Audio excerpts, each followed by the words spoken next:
नमस्कार। The deep dive में आपका स्वागत है। आज हमारे पास भौतिकी के कुछ बहुत ही दिलचस्प हाथ से लिखे हुए नोट्स हैं और इन्हें पढ़ते हुए मेरे दिमाग में एक सवाल घूम रहा था। हमारे फ़ोन की बैटरी, कैमरे का फ्लैश, ये छोटे-छोटे डिवाइस इतनी सारी एनर्जी एक छोटे से पैकेट में कैसे बंद कर लेते हैं? हाँ, ये सवाल तो मतलब हम सब सोचते हैं ना। और इसका जवाब किसी एक पुर्जे में नहीं है, बल्कि इलेक्ट्रोस्टैटिक्स के कुछ बहुत ही बुनियादी सिद्धांतों में छिपा है। राइट। ये नोट्स उसी कहानी को परत दर परत खोलते हैं। तो हमारा मिशन साफ है, इन नोट्स के जरिए समझना कि ऊर्जा को कैसे पकड़ा और इकट्ठा किया जाता है। चलिए शुरू करते हैं। नोट्स की शुरुआत एक शब्द से होती है जो थोड़ा भारी भरकम लगता है, कंजर्वेटिव फोर्स। कहा गया है कि इलेक्ट्रोस्टैटिक फोर्स कंजर्वेटिव है। इसका असल में मतलब क्या है और यह हमारी कहानी के लिए जरूरी क्यों है? ये शब्द ही आप कह सकते हैं पूरी कहानी की नींव है। कंजर्वेटिव फोर्स का सीधा सा मतलब है कि ये रास्ते का मोहताज नहीं है। अगर आप एक चार्ज को पॉइंट ए से पॉइंट बी तक ले जाते हैं तो आपको कितना काम करना पड़ेगा, ये इस बात पर निर्भर नहीं करता कि आप उसे घुमा फिरा कर ले गए या सीधे। अच्छा। ये सिर्फ शुरुआती और आखिरी पोजीशन पर निर्भर करता है। ग्रेविटी भी बिल्कुल ऐसी ही फोर्स है। अच्छा, तो जैसे पहाड़ की चोटी पर पहुंचने के लिए चाहे आप सीधी चढ़ाई करें या घूमकर जाने वाला रास्ता लें, आपकी पोटेंशियल एनर्जी में जो बढ़ोतरी होगी वो उतनी ही होगी। बिल्कुल, एग्जैक्टली। और यहीं से पोटेंशियल एनर्जी का आइडिया जन्म लेता है। क्योंकि काम रास्ते पर निर्भर नहीं करता, हम हर बिंदु को एक एनर्जी लेवल दे सकते हैं।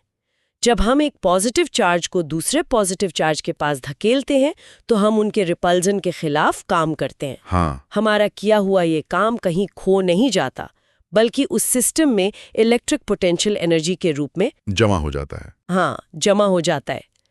नॉट्स का पहला फॉर्मूला U=WV इसी जमा खर्च का हिसाब है। ठीक है, ये तो समझ आया। ये हुई पोटेंशियल एनर्जी, पर फिर हम इलेक्ट्रिक पोटेंशियल या वोल्टेज की बात क्यों करते हैं? ये दोनों अलग कैसे हैं? नोट्स में फॉर्मूला है V=WQ। ये एक बहुत बहुत जरूरी फर्क है। देखिए, पोटेंशियल एनर्जी उस पूरे चार्ज से जुड़ी है जिसे आप हिला रहे हैं। अगर आप दोगुना बड़ा चार्ज हिलाएंगे तो आपको दोगुना काम करना पड़ेगा, पोटेंशियल एनर्जी भी दोगुनी होगी। सही है। लेकिन पोटेंशियल या वोल्टेज उस चार्ज से नहीं बल्कि उस जगह से जुड़ा है। ये बताता है कि किसी बिंदु पर यूनिट चार्ज कितनी पोटेंशियल एनर्जी होगी। ये उस जगह की खासियत है। मतलब पोटेंशियल एक तरह का इलेक्ट्रिक लैंडस्केप या नक्शा है। जहां पोटेंशियल ज्यादा है वो ऊंची पहाड़ी जैसा है और जहां कम है वो घाटी जैसा। एकदम सही एनालॉजी है। और इसी नक्शे को समझने के लिए हम आगे बढ़ते हैं। नोट्स में एक पॉइंट चार्ज की वजह से पोटेंशियल का डेरिलेशन दिया है और उसका नतीजा है V=KQR। यहाँ एक बहुत दिलचस्प बात छिपी है। क्या याद है इलेक्ट्रिक फील्ड का फॉर्मूला? वो दूरी के स्क्वायर पर निर्भर करता था। हाँ। E जो है वो 1r² के हिसाब से घटता है, लेकिन पोटेंशियल V सिर्फ 1r के हिसाब से। तो इसका मतलब जैसे जैसे हम चार्ज से दूर जाते हैं, इलेक्ट्रिक फील्ड पोटेंशियल के मुकाबले कहीं ज्यादा तेजी से कमजोर होती है। बिल्कुल। फील्ड का असर जल्दी खत्म होता है, पर पोटेंशियल का असर ज्यादा दूर तक बना रहता है। अच्छा। अब सोचिए, अगर एक से ज्यादा चार्ज हो तो क्या होगा? नोट्स में इसका जिक्र सिस्टम ऑफ चार्जेस के तौर पर है। क्योंकि पोटेंशियल एक स्केलर क्वांटिटी है, मतलब इसकी कोई दिशा नहीं होती, तो शायद हमें बस सबको जोड़ना होता होगा। के लिए बस हर चार्ज की वजह से वहां के पोटेंशियल को उनके साइन के साथ सीधे सीधे जोड़ दीजिए। VTP पार K समेशन QRE बराबर ये कैलकुलेशन को बहुत आसान बना देता है। इसी से जुड़ा एक केस है इलेक्ट्रिक डाइपोल का, जिसमें एक पॉजिटिव और एक नेगेटिव चार्ज पास पास रखे होते हैं। नोट्स में इसकी इक्वेटोरियल लाइन, यानी दोनों चार्जेस के बीच से गुजरने वाली परपेंडिकुलर लाइन पर पोटेंशियल को 0 बताया गया है। ये थोड़ा कंफ्यूजिंग है। अगर पोटेंशियल 0 है तो क्या वहां किसी चार्ज पर कोई फोर्स नहीं लगेगा? लेकिन हम जानते हैं कि डाइपोल के आसपास इलेक्ट्रिक फील्ड तो होती है।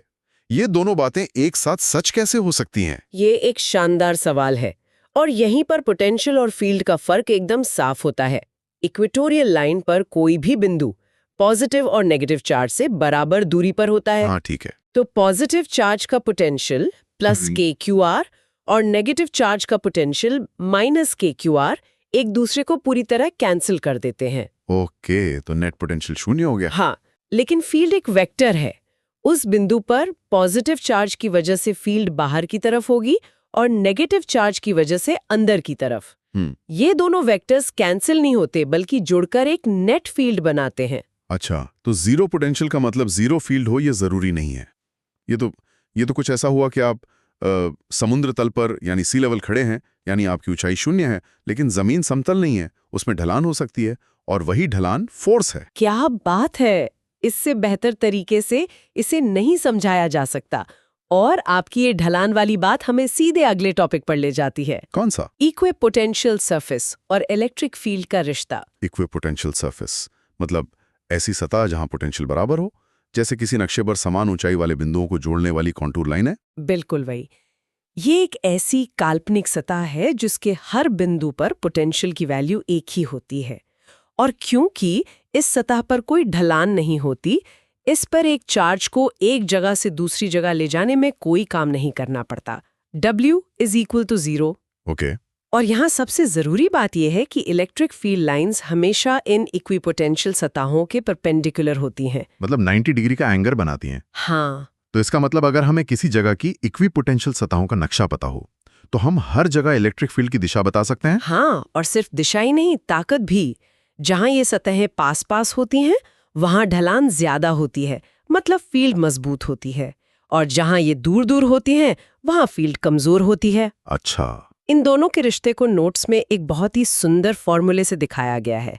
E = -dVdr। इसे पोटेंशियल ग्रेडियंट कहा गया है। ये फॉर्मूला देखने में तो सरल है, पर इसका असली महत्व क्या है? इसका महत्व बहुत गहरा है। ये हमें भौतिकी का एक बहुत बड़ा शॉर्टकट देता है। इलेक्ट्रिक फील्ड एक मुश्किल वेक्टर क्वांटिटी है, उसकी दिशा भी है और मान भी, जबकि पोटेंशियल एक आसान स्केलर क्वांटिटी है, सिर्फ एक नंबर। ये फॉर्मूला कहता है कि अगर आपके पास पोटेंशियल का पूरा नक्शा है, तो आप उसे हर एक बिंदु पर फील्ड की ताकत और दिशा का पता लगा सकते हैं। वाह, ये तो एक जटिल वेक्टर प्रॉब्लम को एक सरल स्केलर प्रॉब्लम में बदल देता है। बिल्कुल। और वो जो नेगेटिव साइन है, वो बस ये बताता है कि फील्ड हमेशा ऊंची पहाड़ी से घाटी की तरफ होती है, मतलब हाई पोटेंशियल से लो पोटेंशियल। वाह। अब ये कॉन्सेप्ट असल दुनिया में कैसे काम करते हैं, इस पर आते हैं। नोट्स में कंडक्टर्स का जिक्र है। 8 मिनट। हाँ। एक बात हमेशा सुनी है कि कंडक्टर के अंदर इलेक्ट्रिक फील्ड 0 होती है। लेकिन ऐसा क्यों? क्योंकि कंडक्टर्स में फ्री इलेक्ट्रॉन्स का एक समुद्र होता है। जैसे ही आप एक कंडक्टर को बाहरी इलेक्ट्रिक फील्ड में रखते हैं, ये फ्री इलेक्ट्रॉन्स फील्ड की उल्टी दिशा में भागते हैं और कंडक्टर के एक सिरे पर जमा हो जाते हैं। अच्छा। इससे दूसरे सिरे पर पॉजिटिव चार्ज आ जाता है। इलेक्ट्रॉन्स का ये जमावड़ा तब तक जारी रहता है जब तक कि वो अपनी खुद की एक अंदरूनी फील्ड न बना लें जो बाहरी फील्ड को पूरी तरह से कैंसिल कर दे। और नतीजा? नतीजा ये कि कंडक्टर के अंदर नेट इलेक्ट्रिक फील्ड 0 हो जाती है। एक मिनट, अगर कंडक्टर के अंदर फील्ड 0 है, तो क्या इसका मतलब है कि अगर बिजली कड़क रही हो तो कार के अंदर बैठना सच में सुरक्षित है? मैंने ये हमेशा सुना है, पर क्या ये इसी सिद्धांत पर काम करता है? हाँ, ये बिल्कुल इसी सिद्धांत पर काम करता है और इसे इलेक्ट्रोस्टैटिक शील्डिंग कहते हैं। कार की जो मेटल बॉडी है, वो एक खोखले कंडक्टर की तरह काम करती है। जब बिजली गिरती है तो सारा चार्ज और इलेक्ट्रिक फील्ड बॉडी की बाहरी सतह पर ही रह जाता है और अंदर की जगह बाहरी फील्ड से पूरी तरह सुरक्षित रहती है। यही फैराडे केज का कमाल है। और नोट्स में इसके कई और उदाहरण हैं। हमारे कंप्यूटर और स्मार्टफोन के मेटालिक केस, वो उनके अंदर के नाजुक सर्किट्स को बाहरी इलेक्ट्रिकल नॉइज से बचाते हैं।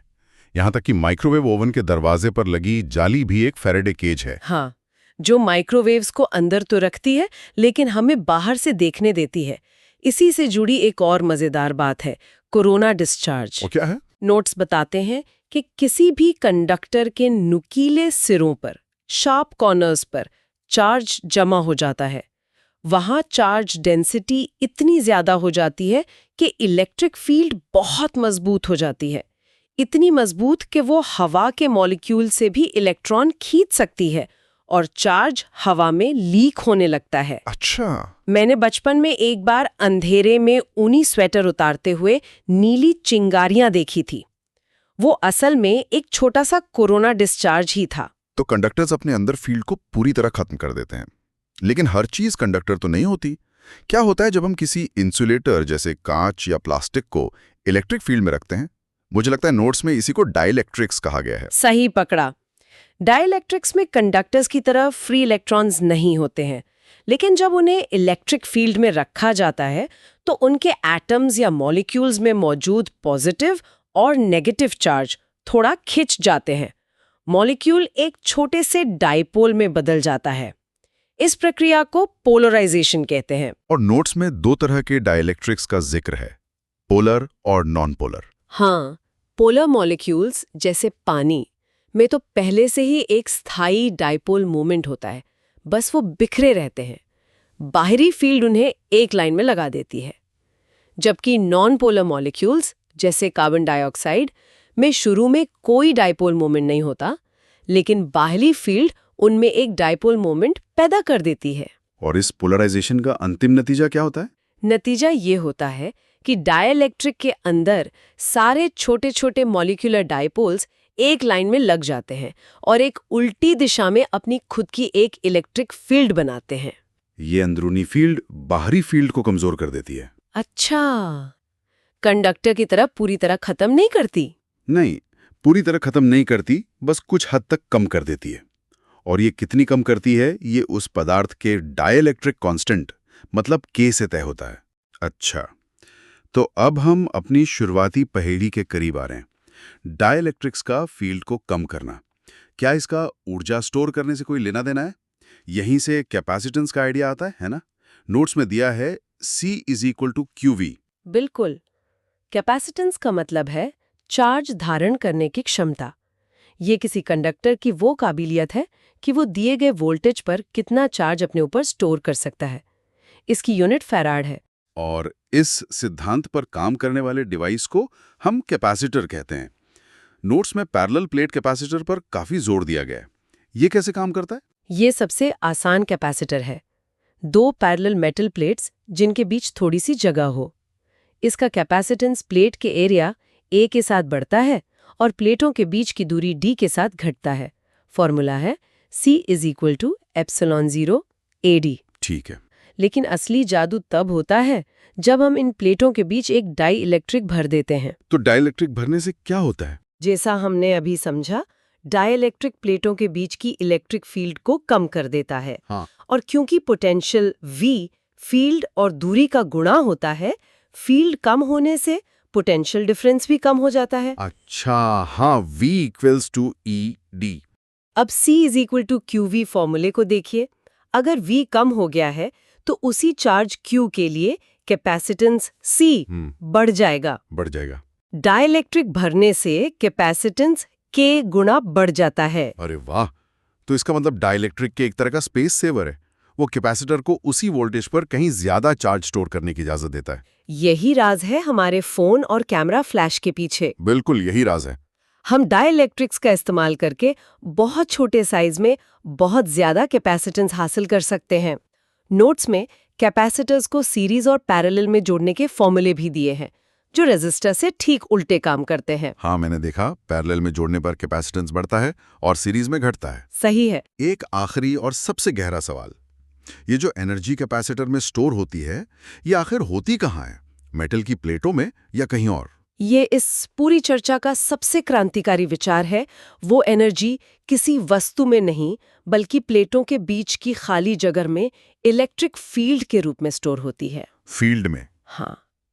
जब हम कैपेसिटर को चार्ज करते हैं तो हम असल में उस जगह में एक इलेक्ट्रिक फील्ड बनाने के लिए काम कर रहे होते हैं, और हमारा किया हुआ काम ही वहां एनर्जी के रूप में जमा हो जाता है।